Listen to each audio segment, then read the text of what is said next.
Mirëmbrëma. Mirë se erdhët edhe sonte në ekranin e Radio Televizionit Publik Shqiptar.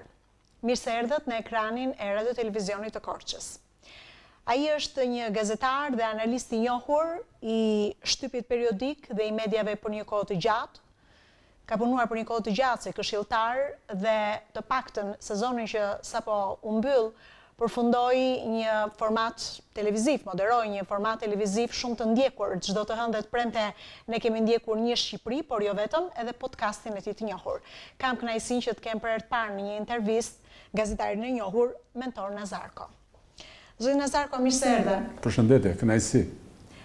Sapo përmenda në fakt një Shqipëri ku janë trajtuar tematika të ndryshme, aktualitet të ftuar të shumt, po edhe histori personale të personazheve të njohur. Si do ta përkufizonit në fakt eksperiencën tuaj në Radio Televizionin Publik Shqiptar? Ishte një eksperiencë e cila filloi ndrojtur për shkak se unë si moderator nuk është që kam patur sprova të gjata, koherente apo të qëndrueshme, por mendoj që gradualisht arriti të piqej dhe të jepte një produkt që mendoj unë e përmbushë atë që ishte qëllimi apo që ishte titulli i shpallur, një Shqipëri. Një Shqipëri në fakt nuk është vetëm ajo që shohim, nga ekranet tjerë, nga moderatorët tjerë, nga detues tjerë emision, por një Shqipëri është përbërë nga shumë Shqipëri, edhe nga shumë Shqipëri të panjohura, dhe kështu që jam krenar që sollëm në atë emision Televizion Publik Shqiptar, mbrojtës interesit publik, interesit kombëtar shqiptar, sollëm figura të reja, sollëm tematika të reja dhe kuptuam, mendoj edhe fal kontributit tim të ekipit që më ndihmoi, kuptuam për masat reale të Shqipërisë ku ne jetojmë, që nuk është aq e vogël sa duket, po nuk është aq e madhe megjithatë sa që mendojnë disa se është. E përmenda që janë trajtuar në fakt tematika nga më të ndryshme. Tani do të ngacmoj pak sepse sigurisht është një punë e gjatë, siç e thatë, edhe bashkë me ekipin tuaj. Nëse ka një temë që do doje t'i riktheshe sërish dhe që mendon që ka pasur ndoshta dhe shikueshmëri të lartë. Shko, unë vetëm do të përmend që mos dalë ose mos largohem kësaj përkujtese, një figurë nga Korça, e cila më impresionoi, do të them më emocionoi, është një profesor Gent Çapi, ose Çapi, i cili ka qenë inxhinieri mekanike, student diku në vitet 90, dhe që ka përfunduar, unë e gjeta si profesor në një universitet të Tokios, që mëson japonezëve robotik plus inteligjencë artificiale.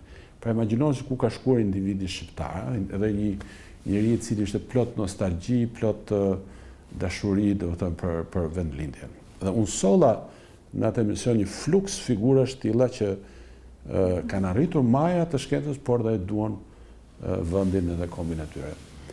Kur shkojmë për temat, zaten unë u përpoqja që të shkoja të punoja tokën, natyrisht me teknika të ndryshme, do të thonë jo gjithmonë moderne, me teknika primitive, ta plugoja atë në terrene të cilat nuk lëvrohen aq sa duhet. Për shembull, dialogu ndëretnik dhe ndërfetar. Solla në një format, në një emision, figura klerikësh të feve të ndryshme, të cilët papritmas, ata që na ndjekin, kuptuan që thonë të njëjtën gjë, pavarësisht se veshja e tyre është ndryshme.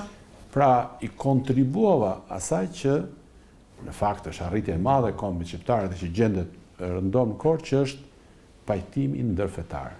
Kjo është një temë që do doja ta lëvroja, që eksperienca në televizion në këtë vit të parë më ka nxitur dhe më ka bërë të dëshiruar që ta vazhdoj pra këtë tematikë. Së dyti, edhe tema e dialogut ndëretnik, që ishte një përbërëse dominante e emisioneve të mia, krahas historie dhe personazhe që ju përmendët, sepse më besoni.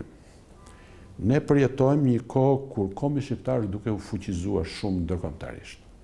Shteti shqiptar nuk është më ai shteti dobët i një dekade më parë. është një shtet që organizon samite, 40-50 krerë shtetësh dhe qeverish, që është në Këshillin e Sigurimit, në tryezën e më të fuqishme të botës. Një shtet që çel negociatat e Bashkimin Evropian dhe që mund t'i përmbyllë ato brenda 2030 duke bërë antar. Një shtet i tillë shqiptar, një komb i tillë, tashmë nuk mund të projektohet në rajon me qasjen e vjetër. Qasja e vjetër ka sjell një produkt të vjetër dhe të dobët. Shqiptari sot është i përqarë. Nuk ka si çka në armiqtë tanë, serbët, që kanë një qendër fuqie apo pushteti.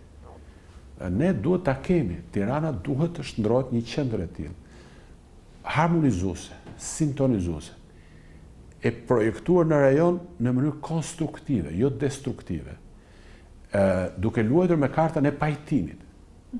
Me kartën e pajtimit, ndër etnik, ndër fetar, ne mund të rikthejmë kombit ton, komunitetet cilat i kemi humbur, dhe mund të dukeshin të humbura përfundimisht, përjetësisht.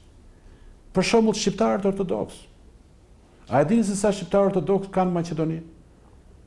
Mbi 400.000, të cilët janë të dëshiruar, jo thjesht për gjuhën shqipe që ta e përdorin në shtëpitë e tyre që kanë gjuhën e nënës, por për atë që i bën të përbashkët me pjesën tjetër të kombit. Me emocionon kur e përkujtoj se si një figurë që në memorien kolektive të shqiptarëve në këto 2 dekadë e fundit bëhet mend si figurë negative, ish ministrin e brendshëm, ish ministri i jashtëm të Maqedonisë Veriut, i cili më thotë, unë jam thot nga Galiçniku, legjendar, i Rekës e Eprëme. Dhe në Rekën e Eprëme, prej 500 vjetësh, banorët mbajnë nga vdekja e Skënderbeut, mbajnë bruca të zi, në shenjë zije për të. Kjo ishte pranimi asimetrik i pyetjes që bëra unë, çfarë janë banorët e Rekës e Eprëme? A janë shqiptar apo janë slav? Pra, ka shumë komunitete, janë arvanitasit, janë arbreshët, janë çamët ortodoks, të cilët janë larguar, janë shqiptarët e Rozhajës, Plavës, Gucis, cilët i ka vënë në mobilizim. Dritana Abazovici, ish kryeministri shqiptar i mobilizim me cilën nuk kanë punuar. Dhe të cilët janë duke u thirrur në mënyrë të vetëdijshme, janë të thirrur nga sensi përkatësisë kombëtare shqiptare. Dhe duhet një doktrinë e re për ta disiplinuar veprimin e shtetit shqiptar përkundrejt këtyre komuniteteve, por jo me sens agresiv, jo me sens pretendues, jo me sens etnocentrik, por me sens pajtues. Dhe me qenë se jemi pikërisht në këtë tematik, këto ditë, në fakt qëndrimi në Korçë juaja përkon edhe me një vizitë, një delegacioni të udhëhequr nga kryetari i Partisë Aleanca për Shqiptarët në Maqedoninë e Veriut, zoti Arben Taravari.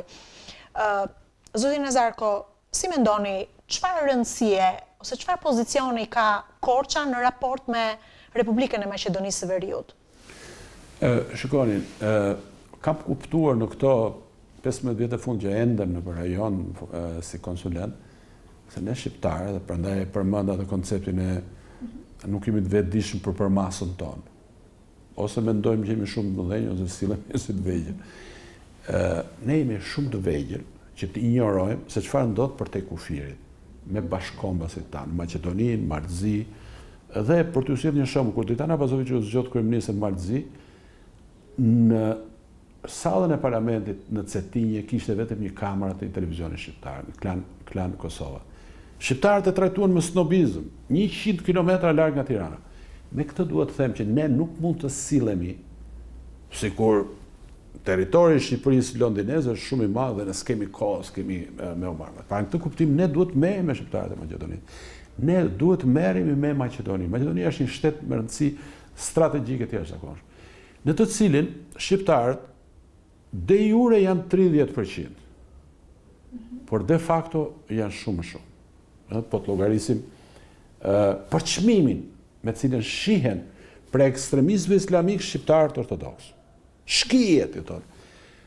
Brenda komunitetit shqiptar në Maqedoni janë bektashin, të të cilët janë gjendur në një trysni të jashtëzakonshme, defetarizuese.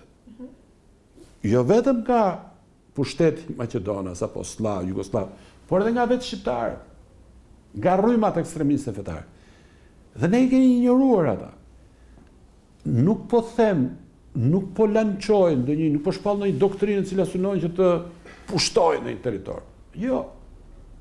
Jo, të komunikojmë me fqinjet, duke komunikuar më mirë me bashkëkombësit tanë. Duke kthyer tek rëndësia e Korçës. Shikoni, Korça ka qenë historikisht, është, sot, dhe do të mbetet pjesë e një tërkëndshi strategjik që lidh Maqedoninë, Shqipërinë me Greqinë. Kjo ka ndodhur në histori. Në pikpamje tregtare, në pikpamje kulturore, në pikpamje akademike. Nuk shoh se pse të mos bëhet sot. Pra duhet të rikthehemi eksperiencës së të kaluarës dhe duhet që forcat intelektuale, akademike të punojnë për të shtruar rrugët, për të identifikuar ato, për ta rifuqizuar rolin e Korçës në këtë drejtim. Universiteti mund të luajë një rol me gjithë sfidat që ka për ekzistencën e vet, mbylljen e degëve, ikjen e studentëve etj. Por nëse universiteti lidhet me nevojat reale që ka komuniteti këtu, Korçës mund t'i kthehet lavdia e dikushme. Dhe është në fakt një përpjekje e këtij institucioni arsimor, por jo vetëm. Rikthehemi pas në vitin 2015, kur ju keni shoqëruar në një vizitë një tjetër emër dhe figurë të njohur, siç është Bexhet Pacolli. Në vitin 2015 ai është vlerësuar me çmimin qytetar nderi. Çfarë mbani mend nga kjo vizitë, edhe nëse kujtoni dhe mesazhet që janë përcjell? Shikoni, ai ishte në një kuptim një verior, i cili vinte në Korçë. Natyrisht, ai kishte patur mundësi të vinte, se në vitet 70-80, por llogaritjen e kompanisë zvicerane i shiste edhe Shqipërisë komuniste teknologji, fabrika ndryshme, pra edhe Korçës i kishte shitur fabrika, nduket tekstilin. Dhe pra ishte një verior, ishte një geg që vinte në Korçën toske, dhe që për këtë arsye ai kishte zgjedhur të referoj një vizite paralele me të, po të largët në histori, jo dhe aq shumë të largët, të Patër Anton Arapit, i cili në vitet në fund të viteve 20, me ftesë të Hilmosit, që ishte prefekt i Korçës, ky ishte zaten ai rregulli i Bashkuar i Zogut që në jug vendoste prefekt një verior, dhe në veri vendoste prefekt një jug. Dhe Patër Anton Arapi ka shkruar në librin shqiptari dhe historia e tij, diçka e tillë, ka shkruar përshtypjet nga Korça e viteve 20. Dhe Pacolli referohet këtij shkrimi të Patër Anton Arapi, që nga figurat tona të mëdha, pavarësisht se duke bërë pjesë e Këshillit të Regjencës me pushtimin gjerman, ja numëruan si tradhti, pavarësisht se ai u shty që të merrte pjesë në emër të pajtimit, në emër të shmangjes së tragjedive, të luftës civile, të brendshme etj. Pra u pushkatua, por ama ishte nga intelektualet më të mëdhenj, kryetari i konferencës peshqvinore shqiptare, dhe Anton Arapi thot, bëri përshtypje, thot Korça, thot Korçari, thot, edhe në shtëpi, thot, vishe me rrobat më të mira të mundshme, thot. Qezma, thot, në pazarin e Korçës, thot, ku ishte shkruar, kjo ujë nuk pihet. Thot, shtëpitë e fshatrave të mbledhura anash fushës, thot. Korçarët, thot, që shkonin në piknike, thot, të mbanin fjalime, thot, në kodrat rreth për qark qytetit. Këtë qytet, thot, kishte një energji të madhe kombëtare. Kjo ishte një gjë që ai e përmendi dhe që natyrisht unë isha këshilltar i tij, dhe këtë referencë tentova që t'ja riaktualizoj. Ai, Patër Anton Arapi, bëte krahasimin e Korçës me Shkodrën, që është një krahasim i përhershëm, i përjetshëm, dhe korçarët gjithmonë do luajnë. Kështu ka qenë edhe me shkodranët për të rivalizuar se kush është një nga dy qendrat apo vatrat më të rëndësishme të qytetërimit shqiptar. Të dyja kanë rëndësinë e vet, dikush ka qenë Shkodra, dikush ka qenë Korça. Por, pra kjo është ajo që ajo që mbaj mend ashtu siç dhe një përpjekje e tij e cila dështoi që të shikonte mundësinë, kjo është një pikë që ngelet ende problematike këtu, që të krijonte një qark të mbyllur të prodhimit në vendas, po themi të fruta, perimeve apo edhe të blegtorisë, pra nëpërmjet prodhimit, grumbullimit, përpunimit, brendimit të tyre për tregun ndërkombëtar. Po problemi ishte mungesa e hapësirës, domethënë e fushave apo e sipërfaqe në dispozicion për një projekt të tillë, dhe për shkak se shteti sot nuk ka sipërfaqe të mëdha për krijuar një koncept të tillë të qarkut të mbyllur prodhues, por gjithsesi ky është një objektiv që cili ngelet i vlefshëm dhe sot. Shpresojmë. Po. Pak momente më parë përmendëm rëndësinë e marrëdhënieve që Maqedonia në fakt ka me rajonin Juglindor. Po rëndësia e kësaj themi marrëdhënie me Kosovën? Shqipërisë po thoni? E Shqipërisë, po pse jo edhe e rajonit tonë? Shikoni, Korça është një qytet, është e kot që t'i përmendim, po disa gjëra ndoshta duhet t'i rifuqizojmë, e cila është një nga ato djepet e patriotizmit tonë, e nacionalizmit tonë, i cili edhe me Kosovën ka patur pika takimi, edhe gjatë luftës fundit këtu ka patur kampe, do të thënë kosovare, diku të mbështetur nga Kisha Ortodoksit, nga komuniteti lokal, dhe që supozoj që kanë lënë gjurmë në jetën e shqiptarëve të Kosovës, ashtu siç unë kam gjetur atje njerëz që kanë mbiemrin Korça. Në zonën e Gjilanit ka shumë familje që kanë mbiemrin Korça, ashtu siç kam gjetur, unë jam kolonjar për vete, por kam gjetur në bashkinë e Mitrovicës, në komunën e Mitrovicës, një vajzë që kishte emrin Erseka. Kështu që këto janë ato pikë. Por Shqipëria duhet që ta shohë, siç thash në fillim, nëpërmjet një doktrine të re, ta shohë rajonin si një i tërë, pra kudo ku jetojnë shqiptarët. Ku jetojnë shqiptarët. Nëpërmjet një doktrine të re, e cila fuqizon kombin shqiptar, e rivitalizon atë, pavarësisht sepse kombi shqiptar, nëse nuk vepron si një i tërë, por është i përçarë, 2 shtete, 7 parti. Maqedonia për shembull ka 7, 8 ose 10 parti. Për një popullsi shqiptare për 700.000 apo 1 milion sa mund të jenë, de facto. Shqiptarët e Serbisë, në cilën de facto janë me 50-60.000, kanë 5-6 parti. Shqiptarët e Malit Zi kanë 8 parti në momentin kur janë 25.000 banorë. Pra nëse nuk ka një strategji, nëse nuk ka një doktrinë përbashkuese, në cilin e fuqizohet roli i Shqipërisë, atëherë faktori shqiptar është i parëndësishëm. Me këtë doktrinë, faktori shqiptar fuqizohet. Me këtë doktrinë, pra, edhe Korça fiton, duhet fitoj një rol të rëndësishëm. Zoti Nazarko, pa diskutim që ju ndiqni nga afër politikat që ndjek rajoni Juglindor, po në mënyrë të veçantë Korça, si shihni ju politikat që ndjek në fakt rajoni ynë, qoftë në përpjekjet që bën fushën e arsimit, në rikthimin e institucioneve të rëndësishme, siç kemi përpjekjen për rikthimin e liceut francez, në fushën e bujqësisë, në atë të turizmit? Unë mendoj dhe besoj që Korça i ka treguar Shqipërisë, dhe duhet ta pranojmë këtë, që një klasë administratorësh lokal të klasit të parë. Domethënë, duke filluar nga zoti Niko Peleshi, nga kryetari Soteraq Filo. Më bëri përshtypje aso kohe kryetari ndjer Robert Kotmilo ishte mikpritësi kryesor, dhe patëm takimet ndryshme, domethënë edhe me Këshillin e Qarkut, atëherë mbaj mend një takim në universitet, dhe bëri përshtypje realiteti që gjendem në Korçë në raport me realitetin e përgjithshëm shqiptar. Shumë pak ndërtime pa leje, megjithëse ishin ngjarjet e 97-s. Korçarët ishin kthyer sensit kursimit, raporti shëndetshëm me bankat, dhe dëshirës për të ju rikthyer normalitetit. Dhe mendoj që Korça Korça dhe ky rajon, që termi që u përdor, rajoni Glindor, duhet të funksionojë si një qytetar.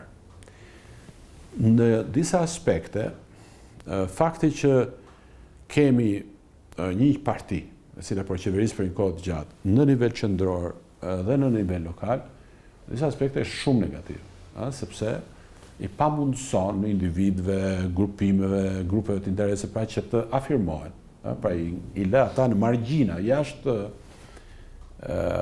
jashtë tryezës vendimarrjes apo jo. Por në disa aspekte të tjera është një lloj bekimi, ne jemi vend i vogël. Do në Shqipëria sot mund të ketë 2 milion rezident. Pra është sa një qytet i vogël i mesëm amerikan, një qytet i mesëm amerikan. Ai që udhëheq qeverisë këtë shtet në farë mënyrë është kryebashkiak i mesëm i madh. Dhe këtë kuptim, nëse do të kemi politika që zhvillojnë rajonin, që zhvillojnë Shqipërisë si një tërë, madje kombin si një tërë, atëherë do të kishim punë shumë të mira. Turizmi që Korça ka të zhvilluar gjatë gjithë vitit mund të ishte shumë më i suksesshëm nëse edhe bujqësia do të ishte komplementare me të. Natyrisht, po kjo është një pjesë që thash që është një diskutim shumë i gjerë dhe shumë i gjatë, por si thash, Korça ka shanset që vazhdoj të jetë një shembull për shkak të klasës së administratorëve lokal që ka dhe jo më kod, këtu kemi vijim, konsolidim të smajtës në pushtet me keqardhje, sepse shtash Korça ka një traditë edhe të jetës politike, edhe pluralizmi politik shumë aktive. Shpresoj që këto probleme do të adresohen edhe në nivel Korçë edhe në nivel kombëtar. Vetë jeni kolonjar, po me Korçën çfarë ju lidh kaq fort? Tani lidhen kolonjar të Korçës njerë, të cilët nuk janë pak. Shkoni, tani Korça është, nëse jemi të vetëdijshëm për masat, po flasim për një qytet apo për një krajinë si Kolonja, e cila me gjithë rëndësinë e saj, në nivel të Korçës, në nivel kombëtar, prapë shumë e vogël. Edhe bashkë me Korçën është shumë e vogël. Ne jemi pjesë të një pellgu kulturor, folklorik, marrëdhëniesh ndërnjerëzore, ndërfisnore, kështu që jemi një. Kur në ato debatet tona të vogla kështu në tavolina për ta pasuruar atë këtë diskutimin, ndoshta të themi shko se ne kolonjarët e kemi qeverisur Korçën, apo shko ato familjet më të rëndësishme, që edhe kur flasim edhe me kryetarin, ose me edhe ata kanë ai del kolonjë dhe pa pritën të zbulojnë që kolonjarët shumë pas kanë qenë. Shkon Pogradec, do ta them edhe këtë, shkon Pogradec edhe të kishin një monument në nderim të kolonjarëve që luftuan për Pogradecin. Por më të bukur pastaj më ka thënë vetë fjalë për dy po themi dy komunitete të cilat janë largëta gjeografikisht, kolonjarët dhe tropojanë. Më ka thënë ish ministri Mustafaj, i cili tha, shkota më ka bërë përshtypjen Tropojë, tha se ka një lagje që është në një pikë të lartë të Tropojës, e cila tha ishte lagje kolonjarëve, tha, që ishin qymërgjin, tha, kishin ardhur, vetëm ata dinin tha që ta punon qymër. Edhe tha Tropojanët e quanin të lagje zotërinjve. Pra edhe qymërgjin kolonjarë të Tropojës ishin zotërinj. Kështu që kjo është e lidhja. Zoti Nazarko, në sezonin e ri televiziv, po jo vetëm, dhe në sezonin e ri të politikës shqiptare, që besoj do të fillojë nga në shtator të këtij viti, do t'ju shohim si moderator, apo do vazhdoni të jeni një analist i zhvillimeve të fundit politikës shqiptare, qoftë në median e shkruar apo në atë vizive?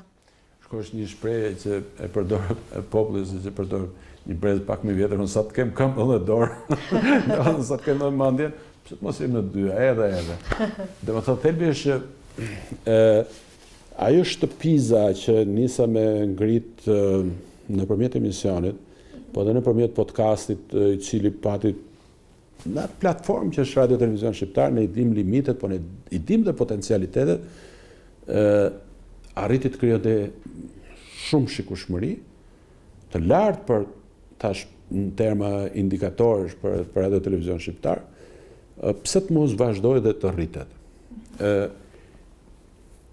Nuk është, do të thënë, shpeshe eksperienca është bekim, eksperienca do thotë rrjet miqësish politike, miqësish në rajon, të cilat mund të sojnë pra që të kesh bashkëbisedues në nivelit lartë. Se eksperiencat ndihmon që të kesh ballafaqur me temat ndryshme, dhe të cilat I njeh në vetë të parë, edhe kjo pastaj po ashtu e pasuron atë emision. Kështu që unë do parapërqeja që të kisha të dyja, por kjo nuk lidhen ekskluzivisht me mua, por lidhen edhe me imponime buxhetare, ka dhe faktorë të tjerë. Me programacion, me menaxhment të ri, me vizion të menaxhmentit të ri, etj. Kështu që edhe presim, unë besoj që do gjejmë atë gjuhën e përbashkët në mënyrë tillë që unë të vazhdoj sa të kem më dorë në mendje të kem. E njëjta gjë do të jetë besoj edhe duke ndjekur zhvillimet më të fundit politikën shqiptare. Në kuptimin që e një analisti. Sigurisht, jo, unë mendoj që asaj po themi galerisë apo polifonisë shpesher kaotike që e karakterizon njerëzit që rrinë për imbllaj që janë banaqe televizive. Zëri im mendoj që është një zëri I nevojshëm sepse përgjithsisht unë jam tip që asnjëherë nuk pretendoj të shpërfaq të vërtetën absolute. Kur nuk pretendon ta shpërfaqësh të vërtetën absolute, nuk je kategorik. Nuk thua që kjo gjë është kështu dhe mirë, po nëse do të isha ashtu, do isha ndarës, do isha përçarës, ose do krijoja simpatit më dha urrejtë më dha. Ndoshta s'jam as tërheqës, s'jam as interesant, por ama për shkak se jemi polifoni, për shkak se ka shumë zëra, mbase zëri im është I dobishëm dhe unë shpresoj që duke ruajtur të njëjtin profil do vazhdoj që të jemi dobishëm. Kështu që është e kotë që unë tani të pyes para kohë se do të na sjell vjeshta në politikën shqiptare. Jo, s'është fare kotë, do të po më krijon mundësi të nxjerr, domethënë për vjeshtën. Unë mendoj që zoti Rama, cili është një maniak, sqimatar për imazhin e vet, apo për rolin e tij në histori, do të përpiqet që të ofrojë s'pari një qeveri të re. Ai është dikush që ka një dimension të fortë ndërkombëtar. Domethënë që çdo një muaj, çdo 2 muaj është afër Macronit, një summit BE-s, një summit NATO-s, një summit rajon plus BE, ministerial, kryeministerial, Këshilli të Evropës. Dhe ai e ndjen që duke qenë që është I njëjti që ka një 12 vjet, 13 vjet që ndërkohë që ata që kanë rreth për qark janë me një mandat, 2 mandate, ai e kupton që kur vjen nga një vend I vogël si ky yni duhet të tregosh një fytyrë interesante, të paqortueshme, të pacënueshme. Tjetë shumë interesante. Dhe ai e kupton që duhet të tregoj që nuk është një profil autokrati I cili nuk bën ndryshime, I cili e ka nisur me qetë e vogël 12 vet dhe vazhdon prapë me ata 12 vet. Pra unë mendoj që ai do sill figura të reja në qeverisje, unë mendoj që ai do hapet për diasporën, unë mendoj që ai do korrigjoj gabimet më dha që ka bërë në të kaluarën, sepse fuqia e tij, cilën ja vlerëson supozoj dhe populli, është ndryshueshmëria e tij. Domethënë kjo është përshtatshmëria e tij, rishpikja e vetvetes. Kjo është një pikë në cilën ai është I pa barabitshëm, I pa krahasueshëm me të tjerë. Domethënë nuk mund ta mundësh atë nëse nuk ndryshon. Ai është I mundshëm lehtësisht, por ata që janë rreth e përqarkut nuk ndryshon. Fati I keq I vendit është I mirë për të që është përballë Berisha, apo edhe që këto përpjekje të partive të reja që ishin për disa aspekte pozitive, pa pritmas u gjet një zhvillim, një derivim tragjikomik, daja, tezja, lista hapur, lista mbyllur, I cili, por unë mendoj që ka një potencial opozitar I cili mund ta sfidojë atë realisht, dhe ai përpasoj detyrohet të rishpik veten, por me këtë sfidë të re, sfidën e re nuk do t'ja përfaqësojnë sigurisht figurat e vjetra. Zoti Nazarko, unë të falenderoj gjithsesi e filluam deri diku këtë lloj analize. Unë të falenderoj, të uroj sigurisht ditë këndshme në qytetin e Korçës.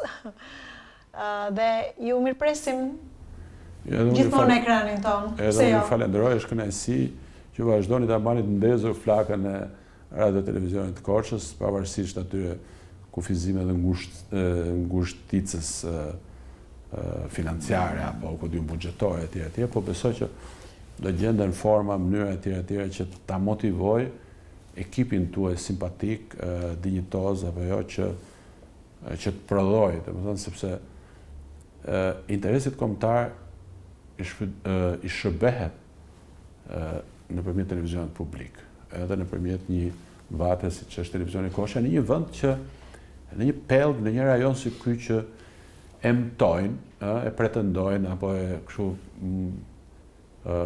grupe interesi, shtete, komunitete të cilat